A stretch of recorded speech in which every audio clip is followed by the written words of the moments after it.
Daiva Kvedaraitė turi net 80 hektarų ekologinį šaltalankių ūkį, kuriame uogos auginamos ir perdirbamos į sultis, sirupus, uogienes, arbatą, saldainius, girą. Bėgant laikui reikėjo modernizuoti perdirbimo veiklą ir pritaikyti elektroniniai prekybai, didinti pardavimus bei plėsti bendradarbiavimo galimybės su kitais ūkiais. Perdirbimas reikalingas dėl rizikos mažinimo ūkyje. Jei sumažėtų sušaldytų uogų paklausa ar labai nukristų kaina, perdirbimas padėtų išvengti didelių nuostolių, stabilizuotų pajamas. Todėl Daiva pasinaudojo paramą pagal Lietuvos kaimo plėtros programos 2014-2020 metų priemonės bendradarbiavimas veiklos srity, parama trumpoms tiekimo grandinėms ir vietos rinkoms skatinti vietos lygmenių ir draugė su dviem partneriais, smulkiais ūkininkais Daiva Kuliešienė ir Mariumi Kuliešiumi, įgyvendino investicinį projektą. Darbus su partneriais aptarė pasirašant jungtinės veiklos sutartį. Partneriai buvo atsakingi už jiems reikalingų investicijų įsigijimą ir bendrų įsipareigojimų vykdymą.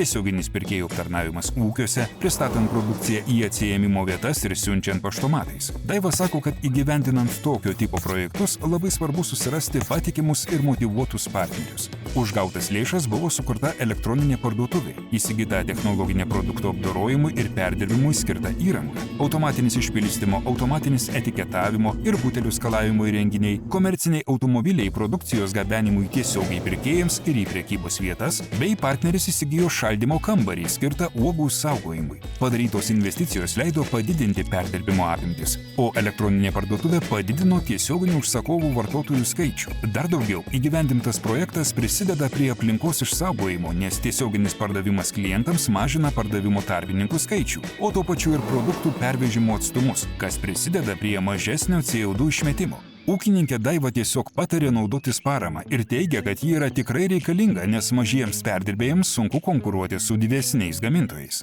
Pasinaudojus paramą lengviau įsigyti modernę įrangą, sumažinama rankinio darbo, kas didina ūkių konkurencingumą. Daugiau informacijos apie paramos galimybės, tinkamumo sąlygas bei atrankos kriterijus rasite www.nma.lt.